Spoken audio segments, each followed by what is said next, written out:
everyone, and welcome back to Adobe Live. We're still live from Adobe Max, the creativity conference. This is the final day, so I'm a little bit sad, but also super happy because we have amazing guests today, and we start with Android Jones. Hi. Morning. How are you? Good? Pretty good. How are you doing? Oh yeah, I'm ready to kick off, start the day. And you will discover his work. You're like an artist, digital painter, using Photoshop a lot. A lot. I saw a lot of layers. I was checking the files. I saw a lot of layers. Oh my God, what's going on? Ryan Ford is in the chat. Hi, Ryan, Jürgen, Mike, Cindy. Yeah, let us know where you're from. And I would like to start by discovering your work, and then I will let you create something on this amazing device. So we will talk also about this device because it's a brand new laptop. Yeah, it comes out in December. Ah, okay. Yeah. So I think it's one of the first live stream. Yeah, this is the first time that we're showing it anywhere. So. Oh. Yeah. It's a worldwide premiere.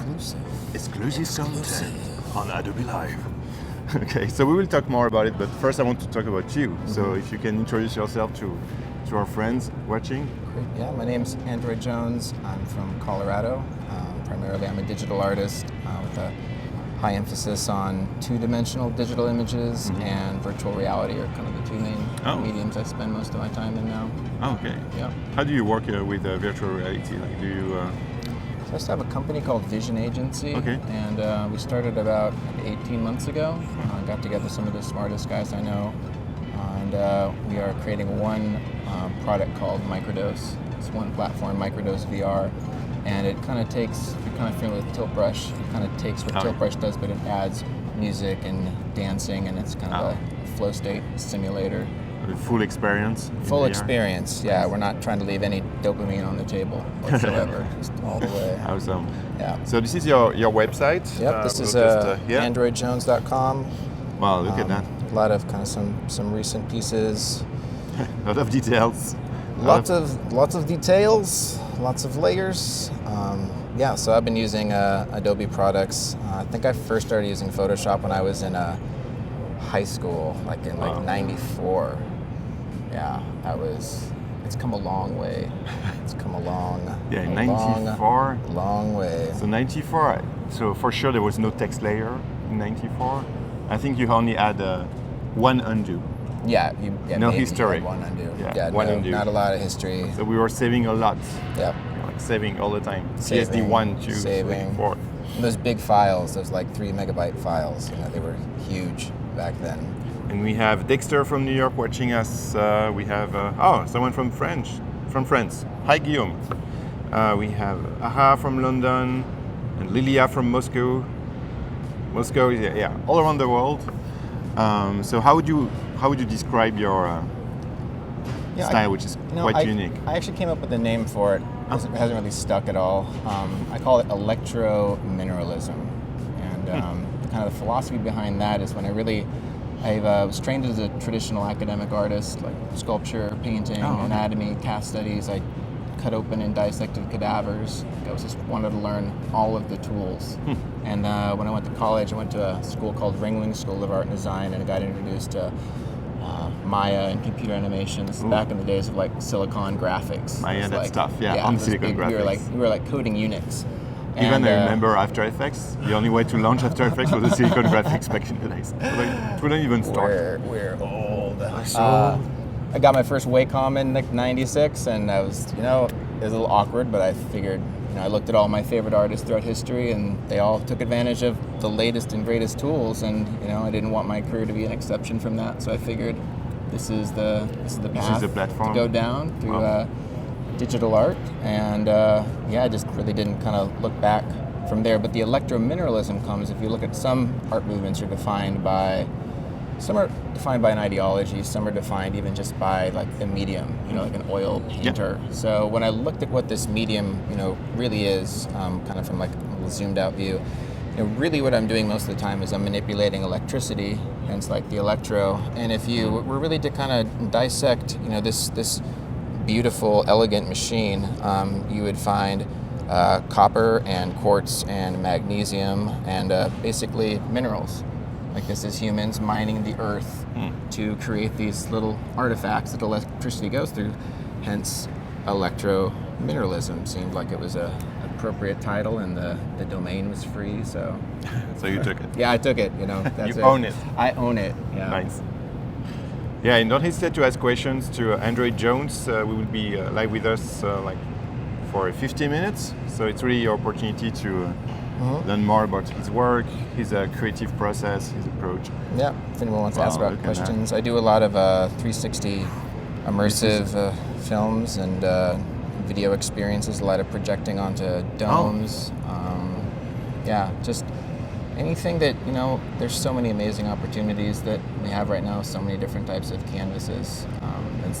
Life is so short, so there's a lot to explore while we have the chance, for sure. Yeah, this one is truly amazing. Thanks. Oh, I see the electricity flow now. Yeah, this is called electric love. That kind of goes along kind of like the electric universe theory as well. So, yeah, and there we go. That's on there. So you are at Adobe Max. First time. First time, yeah. Yeah. What do you think? It's pretty amazing. Yeah. Yeah. I more than I expected. Oh, cool. I've heard about it for a while, but yeah, I never made it all the way out. And this is the biggest one in history. Okay. Yeah, like 12,000 people. It's just huge, and yeah, we had good times. Like we had good keynotes. Did you watch the sneaks yesterday? You know, no? I watched as many as I could on YouTube last night. Cool. Yeah, but we were here you were in the booth. We heard the sneaks. We heard like the applause through the walls. Effect. Yeah, and the sneaks. So it was not live stream, but as Android Jones just said, this is published on the Adobe Creative Cloud YouTube channel. So make sure don't miss the sneaks. They were just awesome. Okay, so we have people from Bangladesh, Uzbekistan, Paris, and rainy Vancouver. Yeah, it's not raining here. No, it's not raining here. It's not raining. So, okay, so what did you do and what are you doing on the HP booth? So at the HP booth, HP, they've been, as a kind of a modern artist, kind of working today, all of us have to kind of find some sort of compromise between the art we want to create and how we create that art. Okay. And, you know, I think we all kind of need support, and HP throughout the past few years have been really supportive of helping to enable my technology addiction, and you've kind of converted me over. They've gotten me out of the cult of Mac and into the dark side of the world of PCs. Wow. That and NVIDIA and high-powered GPU graphics cards were 20 years overdone. Nice. Out of it, you know. I still have some Mac products, but because when I look at your like what you create, your artworks and your compositions, I'm like, oh my god, like you need a powerful machine. Like, yeah. Well, you need memory. Well, what I realize is that I need to be, just for kind of my own, I'm always pushing, like I'm dreaming of like just infinite pixels, you know, like no limitations, and I'm always coming up against running out of RAM, running out of memory, the files are too large to save. And so I find that if I don't have the fastest computer with as many cores and RAM and powerful as possible, then I feel like I'm cheating myself. But then I get the fastest computer, and I still hit all the limitations. You know, I haven't found. I mean, maybe once we get like quantum computers, I can do infinite layers. But until then, you know, I think it's all about kind of optimizing things. But no, getting into being able to access to now working with like NVIDIA and 1080 video cards, and you know, that's definitely those are beasts. We got like 10 basic requirements. We have like 12 1080s like on the farm right now, like running nonstop all the time. Wow. Yeah, it's great. So we have some questions from the chats. We have Andrew O'Keefe from Boulder Creek. Whoa, man, Andrew. He's asking. I hope he's not on fire. Yeah, I hope so. Yeah. What's your vision of the future of art and creativity, especially in the context of democratized access to creative tools? Yeah, like today, anyone can access creative tools today. Like it's easier and easier, and you can run tools such as Photoshop, you know, on a lot of machines. Yeah. So he's just asking about your vision of the future of art and creativity. Yeah, that's a really good question, Andrew. Andrew's a very intelligent guy. He works at the Singularity Institute. Oh, yeah. So awesome company. Definitely. I've had a lot of ideas, and some of my ideas have been kind of shifting. Actually, watching some of the keynote speeches, the Adobe Sensei, the artificial intelligence framework. Yeah. Wow, that is like amazing and kind of terrifying at the same time. But I mean, it really depends how much of, I think, a lot of what the future of art will depend on how we're using probably artificial intelligence and the way that gets incorporated into our creative workflow. A lot of it is kind of seeing how much is actually real and how much is kind of hype and speculation and vapor about what it can do. But seeing some of the demos yesterday, I can see part of the future of art, like what will be defining the artist may not be like the final execution of a thing, but the art may be the person that can curate the most interesting seed images or like seed content, and the one that has can the most like elegantly tweak the parameters at which the machine learning can then take those images and create some sort of a juxtaposition that would be beyond what a human would theoretically have the time, patience, or processing power to create. And so I think that's a very kind of interesting future that we're looking at.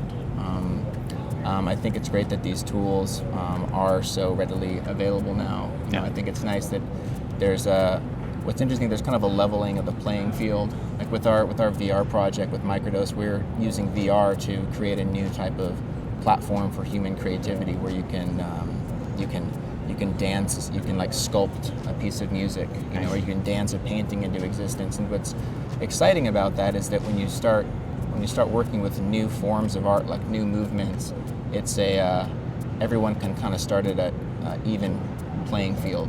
When there's no experts, everyone has the opportunity to kind of explore this with kind of any freedom of I'm not doing this right. And so I think we're going to see a lot of.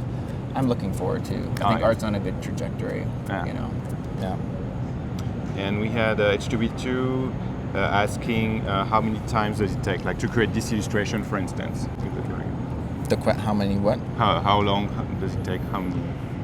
Those are it's always different. I'd say for this particular image, a lot of these pieces I've been, over the past like 10 years, a lot of work that I did was on the road, like at different shows. And so I started this piece in a nightclub called Cervantes in Denver, Colorado at a Blue Check concert. Blue Check's an incredible audio engineer, producer, DJ.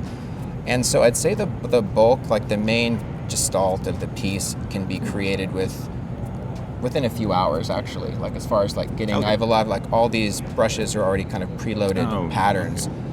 To be fair, I was actually using Corel for the majority of this. And then I switch over, once I get the most of kind of the feeling and the emotion down, then I'll switch over to Adobe to kind of orchestrate all the different layers and the effects together. So I would say what makes this image, like the life of this image, was probably made within like the first 3 to 4 hours.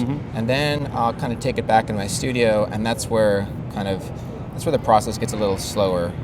I start adding different elements, and it's kind of like the first 80% can take 10% of my time, but like the last 10% can take, the rest of the time. And usually I never feel finished. I just abandon them. They're just orphaned. They're never finished. That's why with deadlines, we're having a conversation the other day. They're like, oh, what's it like with deadlines? Like, well, I wait till the last minute on everything because I love cannibalizing my own adrenaline and stress. And what's nice about deadlines is when something needs to get done, it's done. You can't touch it anymore. Most of my pieces, I feel like I get tired of them, or I get so excited about abandoning it and starting something new that they're only finished. And so I look back at them after a couple months and I'm like, I don't totally hate that piece. I might post that online, or I might make a print of that because we need to buy diapers, and I don't totally hate it. But there's never, I don't think I've ever had that feeling of like you hit the last stroke and it's like, oh, perfect. Never is that. Cool. Okay, maybe we can jump in Photoshop and let's do that and work on something. And maybe you can talk about this machine. So you were telling me that HP. So the name is the. This is the, well, it was called the Damon. This was going to be called the ZBook. Let's make sure we show the GoPro. So this is the ZBook. The ZBook. X2. X2, okay. What you've got a fully... It's not released yet, you were telling me. No, it's it the comes first out in time we're December. showing This it. is the first time Wow.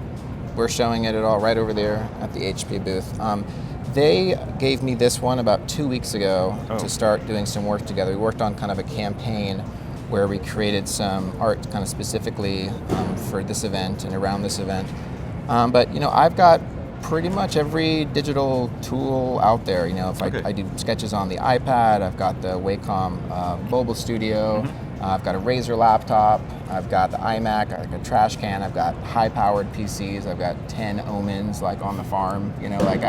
I have no shortage of exposure to tech, and I would have to say what I do like about this machine is it's got 32 megs of RAM. It's fully capable. I can run files that are up to like I haven't gone beyond 2 gigs of layered Photoshop's files in Photoshop because I haven't needed that in the last couple of weeks, but it doesn't let me down there anywhere. And but the thing that what I find is that you can have regardless of like how capable the machine is, if it's too large, it becomes kind of a commitment to take around. Like there's been some machines that I've had that I won't name names that I won't take it to a coffee shop because it's too much of a commitment. Where the iPad Pro, it's like, oh, that's no big deal. I'll take that everywhere. Yeah. This fits really right in between where the iPad Pro leaves off and where my 17-inch high-powered laptop that doesn't have a tablet is too much to bring out. So it's it's a tactical device. We've also got this keyboard here that's like fully removable, and when it's removed, still connected. Oh, that's nice. You can do presentations. Yeah, you can take time also, or connect it to a bigger monitor. I mean, it connects to 2 4K monitors. Wow. Yeah. No, I see USB-C connectors. Yeah, so you look at all these guys. Like look at all these fancy ports down there. Wow. What do you need that you can't plug into this, right? Yeah, you have the docking station. Show that. And here, USB-C, full HDMI. Yeah. No, it's a. And that's the keyboard. Yeah, that's my keyboard. It'll definitely, and the way it kind of, I don't know if you want to play the stream, but snaps down. You've got your little spot for the pen. The pen is like full Wacom technology, so it works off the RFID chip. Yes, it's totally Wacom. Yeah. So it has tilt, and it's fully Wacom enabled. Not everything is Wacom enabled. You can do the tilt. Awesome. You can do everything. It's got more levels of pressure sensitivity that you'll ever notice. That's great for Photoshop users because you showed during the keynote, like we announced that Kai's brushes are now available for. So this is a huge pack of brushes. I saw that. And they managed to tilt and everything, and they are now available for all many brushes. Oh gosh, it's got to be intimidating. I download brush packs sometimes, and it's just.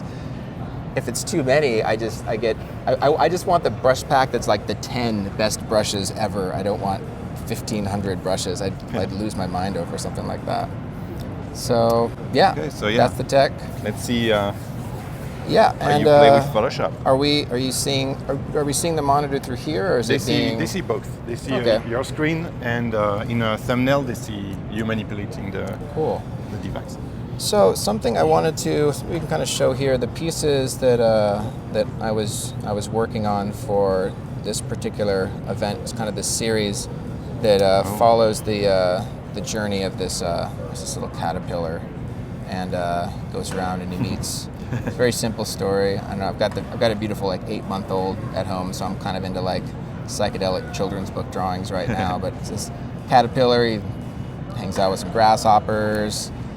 Meets some birds, goes in a cocoon. Spoiler alert, he does turn into a butterfly. But I just thought I'd kind of work with some of the... asking, how does the pen feel on the screen? It feels good. It's like it's a kind of a matte finish, so it's not like too... I don't know. There isn't a lot of like tooth or texture to it. But I noticed that it feels better than the iPad does, because the iPad, I wasn't happy with the way it first felt, and then I even went and got like an aftermarket sort of a screen with a little bit more texture, and I'm not happy with that one either. It's kind of like Goldilocks there. I haven't really found it, but like this one, like the Cintiq. Yeah, it feels like the Cintiq, Like the I Cintiq, guess. the Wacom Cintiq. Yeah. Totally. So, I thought about like, what can I do? How much time do we have to? I should. Oh, you have 30 minutes? 30 minutes. We can probably do something in 30 minutes. Okay, let's do it. So this is kind of the work I'm doing, and my process, kind of the creative process that I've been doing the most. I feel like when I start a project, I'll spend almost 60 to 70% of the time creating layered assets for the project. So I work with ZBrush, huge fan of Pixelogic ZBrush. I work with Keyshot, amazing render, and between ZBrush and Keyshot, I render out a lot of, I can render out these images that are, up to, 10 to 20,000 pixels across, more than I would probably ever need, but I'm a hoarder of like digital file assets, so I'm always making a lot more than I'll need.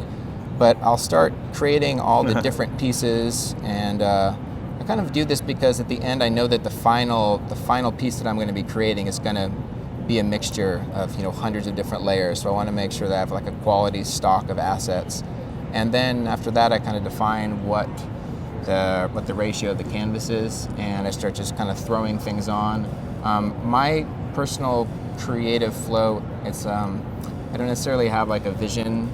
A vision doesn't come and I'm trying to recreate or chase after that vision. It's a lot more intuitive. I try to just make sure that I have as many sort of like pieces and I can create the right conditions, and once I see all the pieces out on the canvas, then I can kind of get a feeling of like, oh, this might be better over here, and if I balance like this color and this shape, that might, it's like, there's a feeling. You can feel when something doesn't feel right and something feels a little better. It's usually kind of the process that I employ. But what I thought would be interesting, something, I did watch the keynote yesterday, the first day of the keynote. Day one, yeah. And one of the announcements. And if you miss the keynote, you can watch it at any time. There is a watch the keynote tab in the UI, and so it's also on YouTube, so you can watch it at any time. So what did you like in the keynote? I liked a lot in the keynote. I think the thing that I was the most interested in, looks like there's been some progress with how Photoshop. There's been some effort on how Photoshop incorporates 360 images.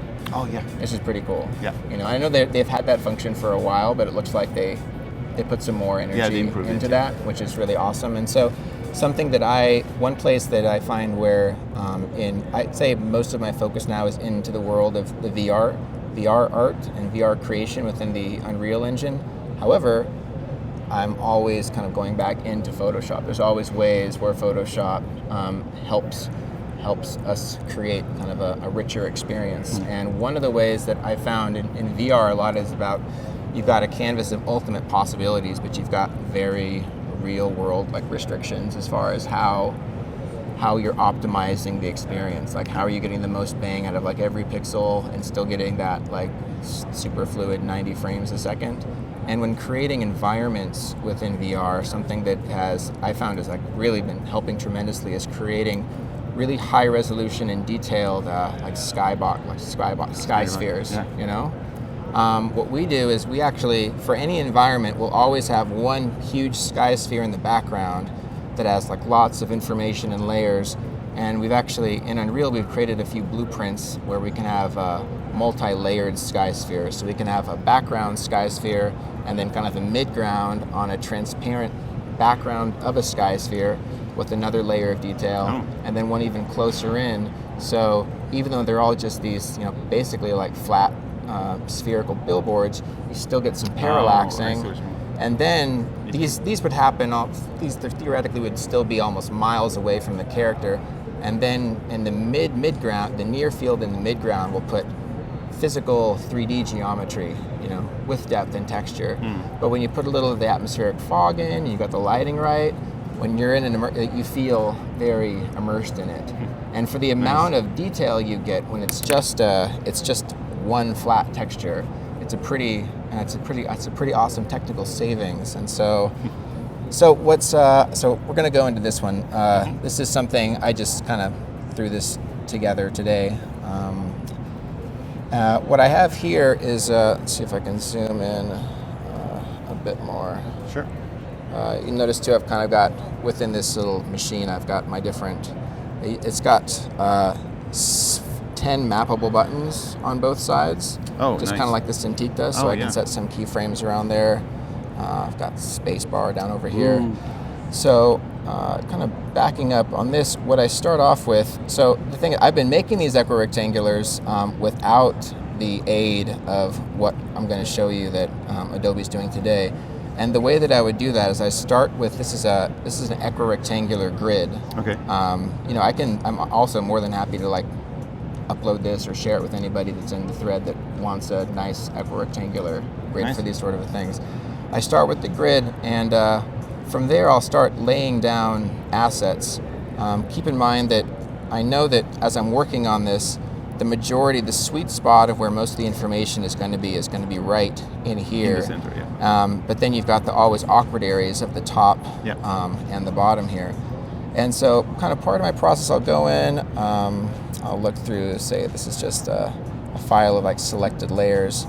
And what I used to do, what I was kind of doing, I say previously, is I would pull in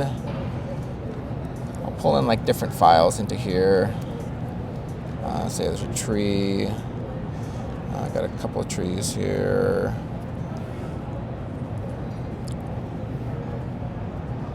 Start off. But if there was, and when you're dealing with this mid-horizon line, no problem. You pretty much don't need to distort anything. But if it came to, say, let's put an example as, let's see, one of these guys over here. Say if I had something that was just like a solid shape. So if I were to bring, I don't know, just say like this sort of circle in here. If I were, the old way I would do this is if I wanted to have this circle, say I wanted it to be right there, but I wanted it to feel like it was straight on in front of you without feeling the distortion of the sphere map that was going on. So the old way, I'm just going to show you this because I was just kind of rather proud of it, is I would go into transform mode, and you see how I've got a little grid square right there, and so what I would do try to map it.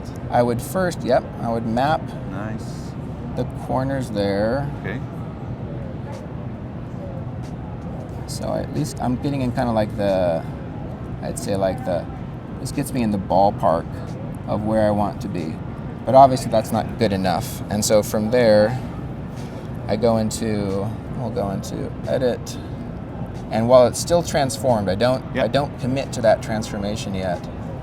I'll go into edit, transform, and I'll go into the warp, which is my favorite. And I'm just adjusting now the you little can bring tangents here, I would get this lot of, you can kind of tell just by, what I liked about it is that there was a feeling of like, oh, this is like a lot of concentration and, you know, getting this distortion right, because it's very sensitive. You want to get you just move one pixel.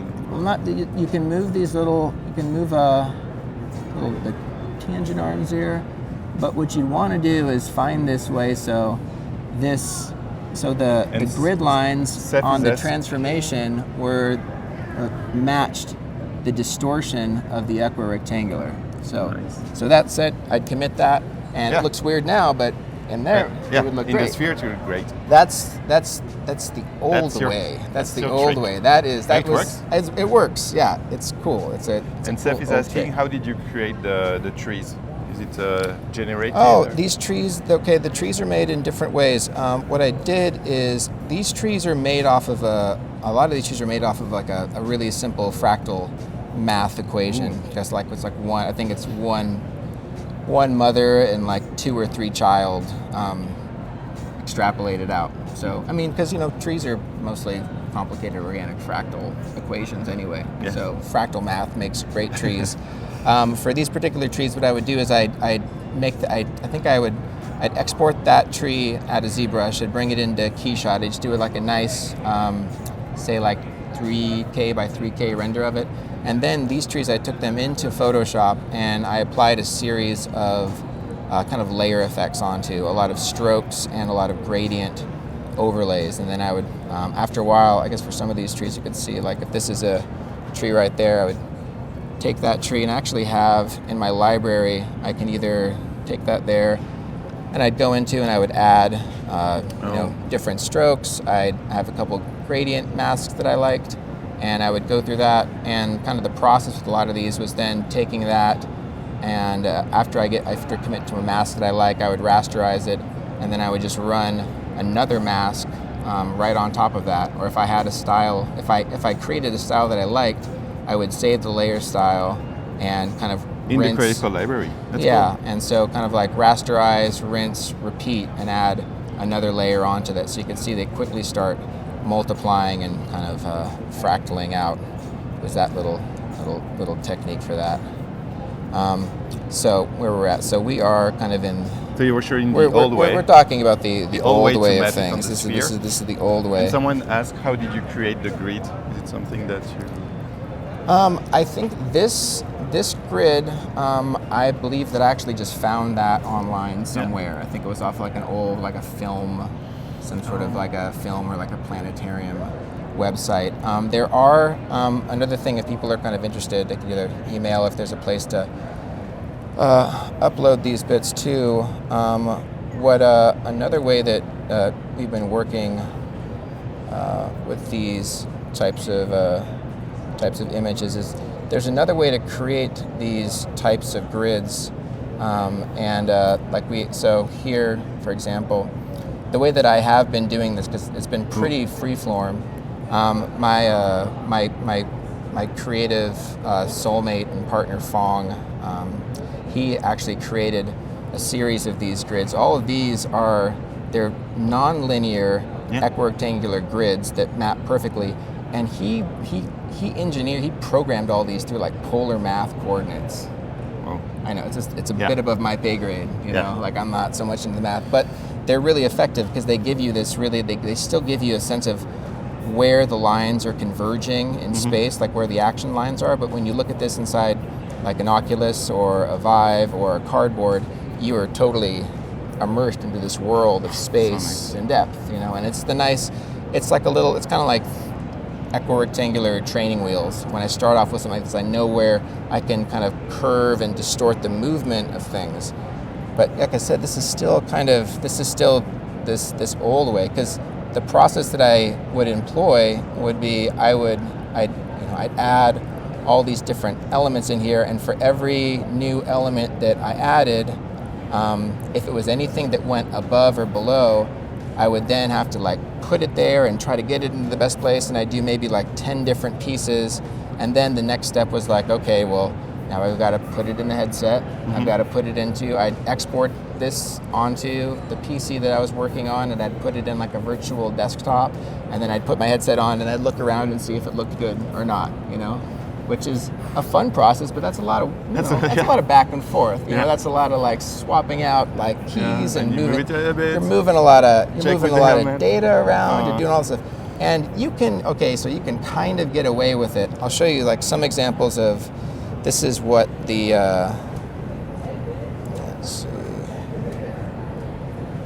I guess this would be a good example of what an equirectangular. Ryan is asking, can you build this with Unity? You know, like the 3D framework for video gaming. Absolutely, you could. My VR drug of choice is definitely the Unreal engine. The Unreal engine. Unreal for life, baby. Like Unreal all the way. Unreal Tournament. Oh man, dude,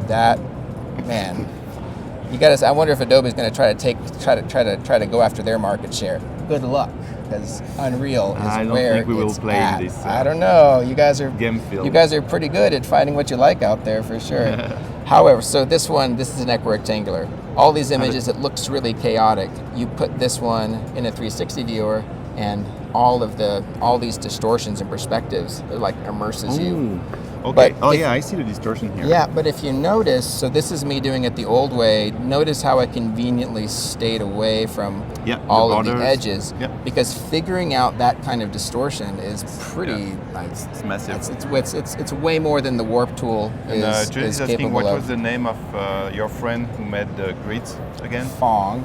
Fong. Phong. Yeah, Pod Collective. He was named after the shader. You know, could have been named Lambert, you know, but he's Fong. Vertex. Totally, yeah. Digital wizard. So where are we at right now? Here's another example. This is what a network rectangular looks like pre 360. So you can see a lot of information focused right there. And these, like I said, these are all high res. These are sculptures I'll make in ZBrush.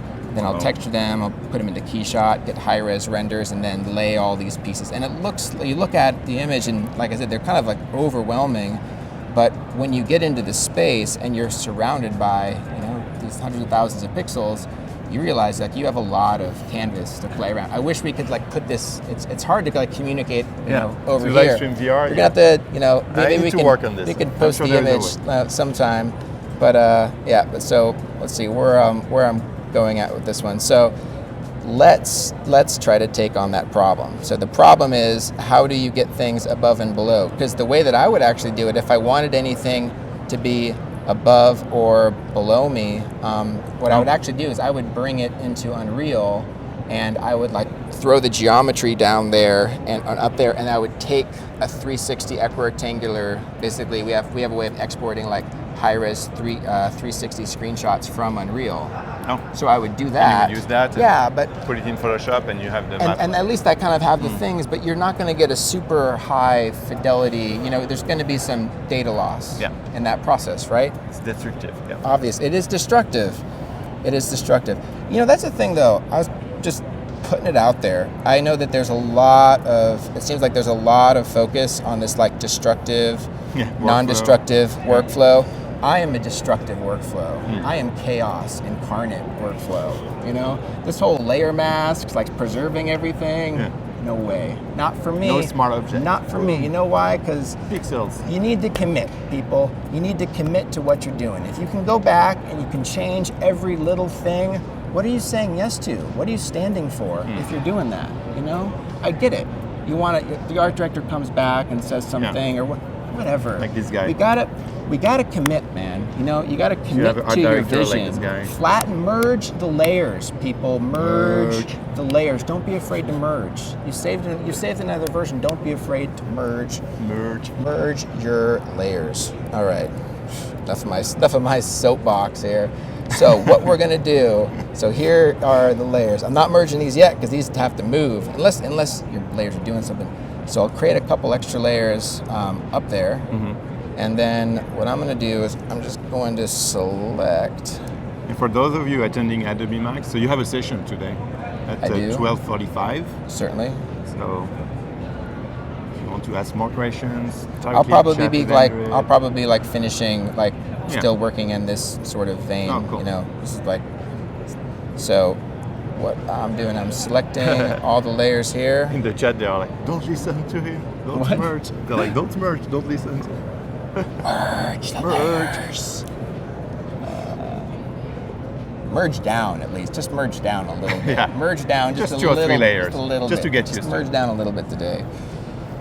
We are gonna go. I've got all my layers selected here. I'm gonna go into 3D and spherical panorama. Oops. I think. Oh, there we go. You got to make sure that nothing's locked. I think I figured that out earlier. Don't have anything locked. 3D. Spherical panorama. Nope, still doesn't let me do that. Let's go.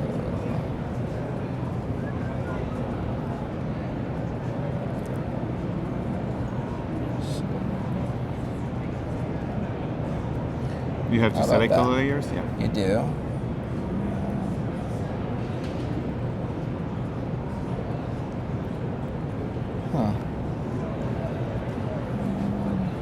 It says select panorama. Maybe see. Maybe I'm going to turn everything on. That might be. Like I said, it's pretty new stuff. Just started figuring this out yesterday. Okay. So, is there an earthquake happening? Yeah. Everybody's I know, shaking. you are all shaking.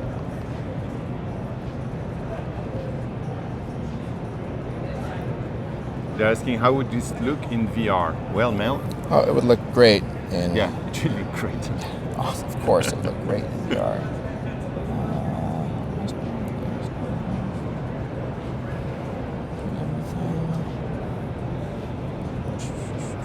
Maybe it's somewhere else because it seems to be like spherical panorama. Okay.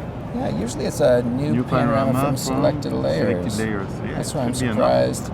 Unless I already had this. And if you just select a few.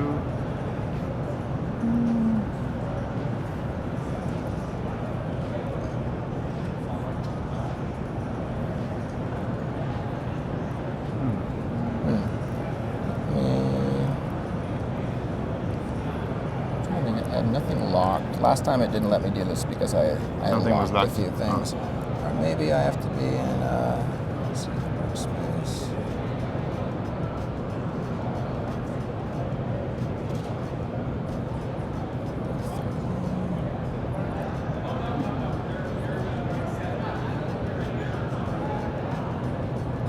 Let me see. I'm gonna open up another one. Or did you have a 3D scene? The thing, you know what? I think the thing is, I had this all working on this file, and then I like deleted a bunch of it, and then like I went back into it. I don't know if you ever do that, and it's like, oh, it's not working anymore. So let's do this. Yeah, let's see what's the difference here. So here was something. Let's see if this will just work. Okay. Well, here's an example. So here is basically that same file we had. I'm going to switch over to my panoramic mode. And you see in this mode... Whoa, you can preview it. Yeah, so that's the new stuff. there you go. Oh I my don't have to God. have the headset on. I can preview the way So everything good. is right there. I can see everything, you know? Wow. Pretty awesome, huh? And now you see very... I can see like, all the what is distortions. behind, what is... Yeah, So how do you do this? magic. Just Great magic. positioning the layers Yep. on the So- grid? And then you go, and it looks like what you do is you double click the spherical, and this gets me back here. So I can go into here, I can go, and I can look at all my little layer bits and pieces. If I want to like throw in and add Yeah, like this is crazy. This is amazing. Yeah. more trees, more detail, work on the background, foreground. I can do all those sort of, you know, fun things. I think it's the first time we have VR on Adobe Live. I think. It's like it's You're the first. faux VR.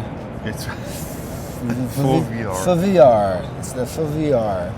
Okay, so I've got all these things. Like I said, money spot is right in the center, like the Okay. third of the center. Yeah. But the issue is, what happens? I can't use that little like cute little warp transform trick that I used. That is not going to fly when it comes to like the center of the image. And so what we are going to do here is I'm going to show you exactly how that is going to work. Actually, I'm just going to kind of pre-select my layer right there. And I am going to, okay, so this is what we do. This is the kind of thing I learned yesterday. So you take this all right here. This is the tricky thing. And like add an extra layer on top. Layer. I'm going to add 2 just to be on the safe side, just Okay. in case. So get all those guys there. And now what you do is you save this. Okay. So that's saving, and hopefully That was fast. when we go here, oh, it's thinking, look at that. So it updated and it added the new things. See that? That's nice. I saved this one, it updates It's in this already one. there, and you can preview. Oh, No helmet. Bam, no helmet. Now, you ready for this? You guys, are we ready for this? Now we're gonna have some fun. So the problem areas are always here. That Down and top. screwed, right? No way. What are we gonna do there? Well, I don't know. Why don't we drop that there? What happens if we did that? Oh, look at that. Oh wow, it's like a perfect circle. Well, what if I just kind of what would happen It's if I mapped in just the... what if I just leave that right there? I don't know. Maybe I could leave that right there. And you know what I'm gonna do? You know what I'm going to do for you guys? You know what's going to happen? What's happening right now? Yep, you're thinking about it. What's he going to do? What's he going to do? Merge down, merge down, merge down. Permanent. I can never undo that. It's over. Done. Merging down. Saving. Oh, I don't know if I had to save it as something. Let's save it as that. Okay. Oh man. Hope this works. It's sinking. Oh my god, look at this Oh mess my at gosh, the bottom. look at that. What That's is that? the circle. Wow. That's the circle. And that circle I mean, it's is impossible to on predict. another layer. Oh, because you created the empty layer.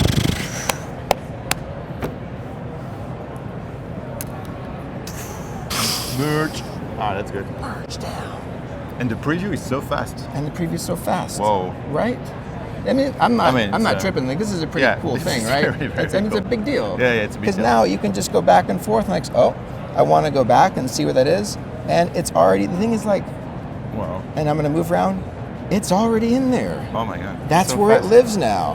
And I can go up here, you know, it's like, oh, and the thing is, it doesn't have to be, it can be like lots of complicated things. Like, let's try something more complicated. Let's put in, I don't know, let's see, where do we want to go? How about a bird? We're not in Portland, but you know what? I'm going to put a bird on it. I'm going to put a bird on it right there. That would be a pretty difficult place to just like lay like a bird down. near. Yeah, just why not? I like that there. Why Okay. not? Put a bird on it. What are we going to do? Right. Let's commit to that transformation. Merge down. Save it. And this is fast. I can tell I can tell this computer is. And boom, look, the bird's right there. Oh, it's Even cropped. split the bird in two pieces there. See? I never would have done because that. it's at the edge of the map. It was at the edge of the mat. Wow. Right there, you know? How about, and what you want to remember to do is every time you do this little back and forth, you want to add some layers in here. Because what happens is what you do when you merge it, spoiler, you didn't really merge it onto the canvas, but you did merge it onto this layer. The first This is- layer. It's just waiting. The top It's layer. waiting for your merge. Which is so good because you can hide it afterwards. Totally, right? Yeah, if you don't like If it. you don't like it. Yeah. If you don't like it, you can just do that. So, but a thing you want to keep in mind, lots of saving. So saving this one, then now that I have this one, now this guy is like fully, oops, I don't want that clone stamp, fully baked into there. And how about, you know, let's throw something on top. Maybe I'm gonna try to do something that makes it a little easier to see, because that sphere that got scrunched down, I think it's almost so abstract it's hard to tell that was a thing at all. So I've got, let's see, let me do one of these guys. I've got some really like crazy, kind of like graffiti, psychedelic butterflies. These are modeled in ZBrush and a bunch of cool things. So let's put that one there. And I want that guy to live like right on top of everything. So you look up in the sky and you see have that. this, And I can also do things, you know, I can, if I wanted to, I could put a layer behind here. Because it's going to be on layers, I can add more depth or color, but you know, just for the sake of time, merge that down. You have a new follower on Behance. Sick. Yeah. Oh, what's actually, up? I know who is Nice. following you. Cool. Will Patterson. Yeah. He's a lettering artist in the UK. Oh, cool. You know, I never really got Hey, into Will. Behance. I had no. Yeah, you have no project. I just, man. Come on. I'm so busy, man. I don't even keep up with the other social networks. Okay, where are we at? I'm distracted. Saving it. We're gonna go back to this one. Let's check the. Oh my God! Boom! Look at that! Look at Yeah. that! Wild, huh? Try to do that. with Try the to do that. transformation Yeah. tool. Let me show me your warp skills. Impossible. You would have to warp and offset simultaneously, and it would still suck. It would never be good. that. And so boom. So now all you guys out there, you can make fully realized, high detailed, creative. Because a lot of times this 360 workflow seems like it's really focused on photography and like getting the gimbal out of the way, you know, and probably porn, but not just for 360. It's not just for porn and GoPro videos anymore. Yeah. You can make like fully realized, Immersive experience. immersive, psychedelic type Arty. of stuff just like this. And what I would do back in the studio, I would take this and I would do one sphere that was things that were maybe like 2 miles away, you know, like the rocks and horizon, to create the parallax. Yeah, and I would just have, for this grid, basically, so what I would do, so here's an example. So I would basically, like this right here, could be one equirectangular, and I would map that onto a sphere with the alpha channel, with the negative space, and then do another one, and another one. It's like nested dolls, maps. Sweet. It's almost time to say goodbye to our friends. Yeah. Awesome. Thanks for sharing that. I mean, that's cool, right? That's very cool workflow. Because everybody loves the tricks, and, you know. And very cool everybody machine. Loves the tricks. I mean, very cool machine. Performance were well. That's good. So this will be in December. You said. Okay, it's not available. December. Available ZBook by HP. Nope. Make sure to check this new device. I'm the only one that has it. It's the only user. That's it.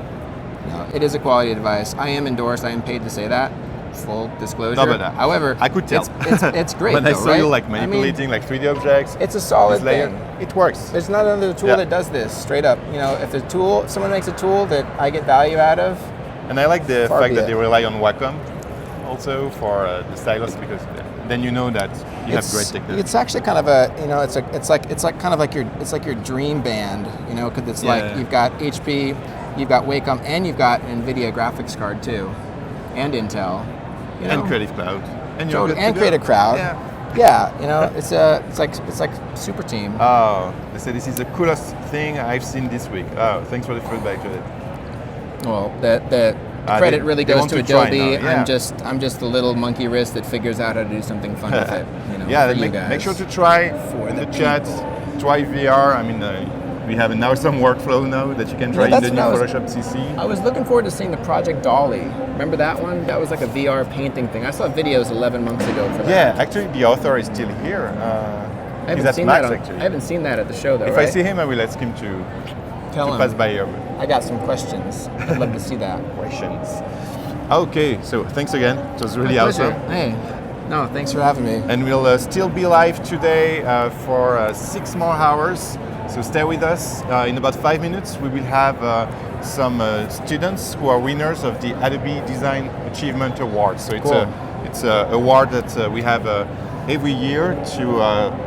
Like they apply, you know, they submit entries, projects such as this one, and this is curated, and we elect winners, and we have some of them right now on the stage sharing their work, and they are from all around the world. Okay, that's great. And I think I'm doing a breakout session. Yeah, at 12:45. If you attend Max, make sure to be there. Be there. Yeah. Okay. Thanks again. See you in 5 minutes on behance.net/live. Awesome.